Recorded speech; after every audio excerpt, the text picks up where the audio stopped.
What's going on, guys? It's Cimo. So today I'm bringing to you my top 10 cards that I personally want to see coming out in Legendary Collection Kaiba. Legendary Collection Kaiba is going to be released in March of 2018, and this is an opportunity for Konami to release some of the most iconic and notorious cards from the Kaiba era. Now, before we get into it, if you are still interested in purchasing one of these shirts, they are still available. I have been mailing these out by the dozen, so if you don't want to miss your opportunity, check out the link down in the description below and purchase one of your shirts. But let's get right into the top 10. Starting, of course, with number 10, we have Attack Guidance Armor. Now, a lot of the cards on this list are going to be pretty much paying homage to some of the anime cards that we still haven't had released in the official game. And yeah, they might not be the most competitive, but as we move higher up the list, you might see that some of these cards might have some viability in terms of both casual and competitive play. But Attack Guidance Armor is kind of like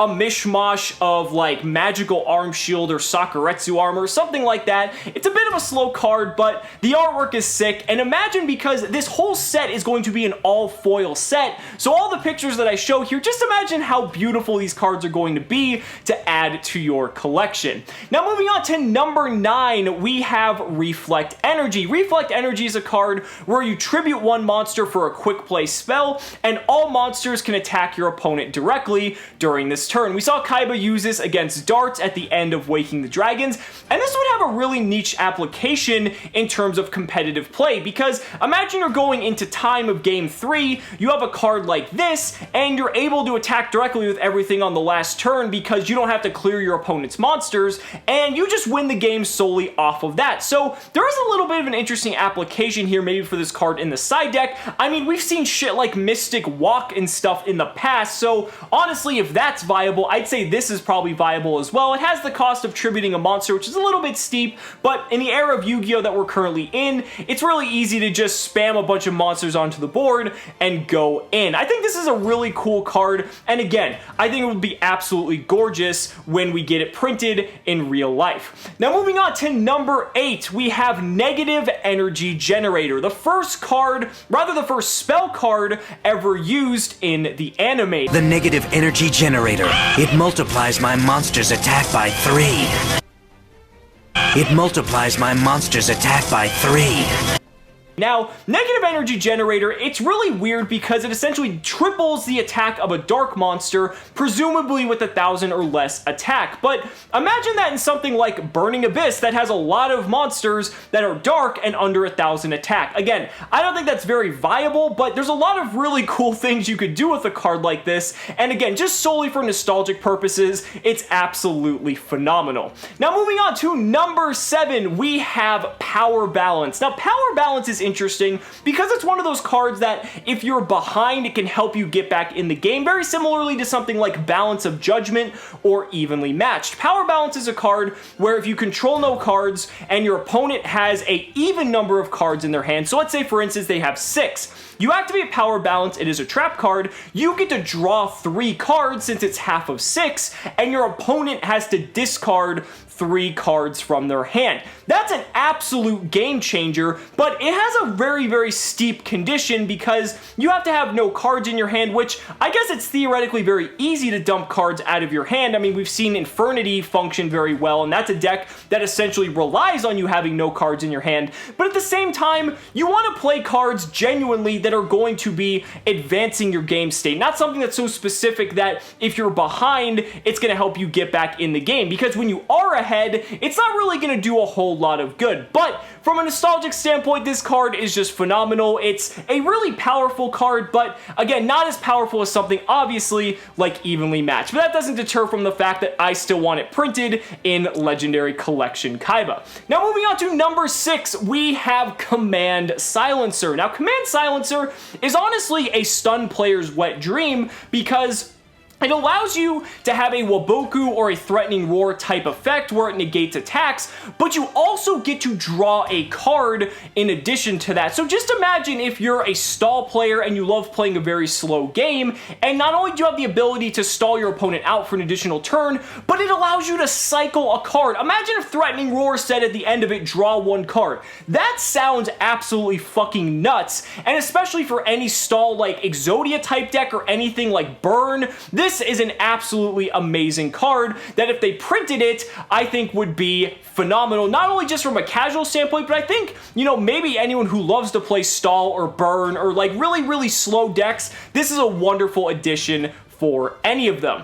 Now moving on to number 5, we have Magical Trick Mirror. This is one of Kaiba's most notorious cards. He used this card a lot during the anime, and this card has an effect, although it is a trap, that if your opponent declares an attack, you can take one spell card from your opponent's graveyard and activate it. So for instance, if your opponent happens to have a Raigeki in their graveyard, well, you just get to Raigeki their whole fucking field for the cost of the Magical Trick Mirror. So this is a really cool card. Again, it's a bit conditional because your opponent does have to be attacking you, and that means they would be blindly attacking into your back row, not respecting it, and that also assumes that the card has survived and hasn't been destroyed before your opponent is declaring their attack. So Magical Trick Mirror is like this weird hybrid of like Mystical Ref Panel and Retort, I guess, but again, would it see a lot of play? I don't really think so, but again, really cool artwork, very iconic when it comes to Kaiba, and I would love to see this card printed. Now moving on to number 4, we have Card Guard. Now this is where we're going to start getting into the cards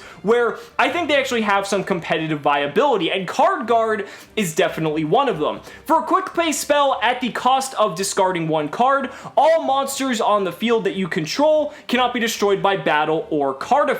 Now, we've seen cards like this before that kind of offer a sort of blanket protection, but the interesting thing is we haven't really seen something like that that isn't really archetype specific, or that's rather this generic that you could kind of throw it into any deck and have it as that, pretty much that it can be used in such a generic manner. Like, if you're playing a deck that you have a completely insane board, but you're very vulnerable to something like Raigeki or Dark Hole, you could theoretically include a card like Card Guard, and then by discarding a card, if your opponent does have the board wipe, not only is a card like the board wipe like Raigeki not going to work for the rest of the turn, but it's going to protect them from being destroyed by battle and card effects for the remainder of that turn. Now, obviously, there's still non-destructive removal that you still have to worry about, but the fact that this is pretty much a generic way to stop board wipes is incredibly powerful. Now, again, there are still cards like, you know, Solemn Scolding or other cards that can negate board wipes in general, but the fact that it offers that sort of blanket protection is very valuable. So you kind of have to weigh, is this worth playing something over another card like that? I don't think it's like the best card ever made, but I think it would be really interesting in its application to see what players would do with it. Now moving on to number 3, we have Lullaby of Obedience. So now I know what you're thinking. Lullaby of Obedience has already been printed, and the number 2 card has also already been printed as well, but I feel that this as well as number 2 are some of the most iconic cards that Kaiba's ever used, and frankly, because they've only ever had one printing, these cards have the tendency to spike in price, and they're very volatile depending on the format. I mean, we've seen Lullaby of Obedience used back in Zodiac format, as well recently in Spiral format before they were hit on the ban list, and that's a really big deal, because since the cards only had one printing, that means out of nowhere, Lullaby of Obedience can become like a $20 to $30 card overnight, depending on the format. So, because this was such a notorious card back in Kaiba's day,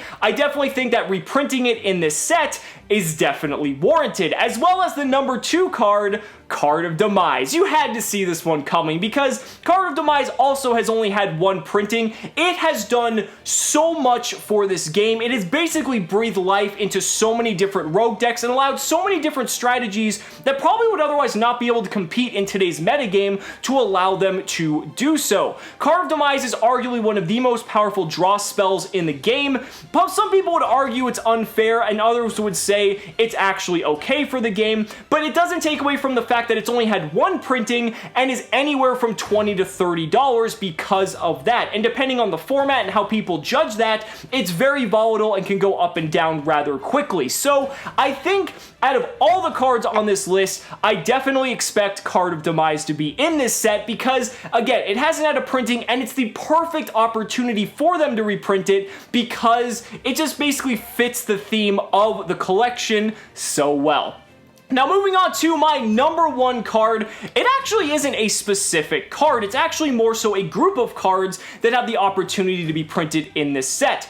I think one opportunity that Konami has here is to print some of the cards from some of the adversaries that Kaiba's had to face over all the different sagas. I mean, there's cards like Darts used, and Alistair, and the Big Five, and look at Siegfried. Imagine if they printed the Valkyrie cards that Siegfried used in the Grand Championship era in this set, because that is one of Kaiba's greatest adversaries, so it fits the theme of the collection so well, but also, you know, for the nostalgic players like me that really want to see cards like this come out, I don't give a fuck that they're not competitive. I've wanted the cards like this ever since I saw them in the show. The Valkyrie cards, some of the Orichalcos cards that Darts used, the Alistair, the cards that Alistair used, and anything that the Big Five used. There's so much potential here depending on the size of this set that I really think that's well deserving of the number one slot. But guys, those are just my opinions. Let me know down in the comments what you guys think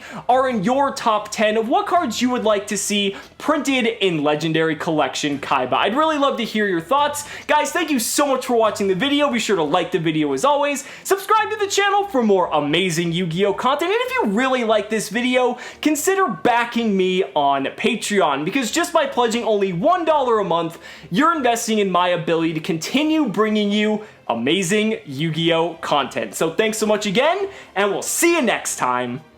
1, 2, 3.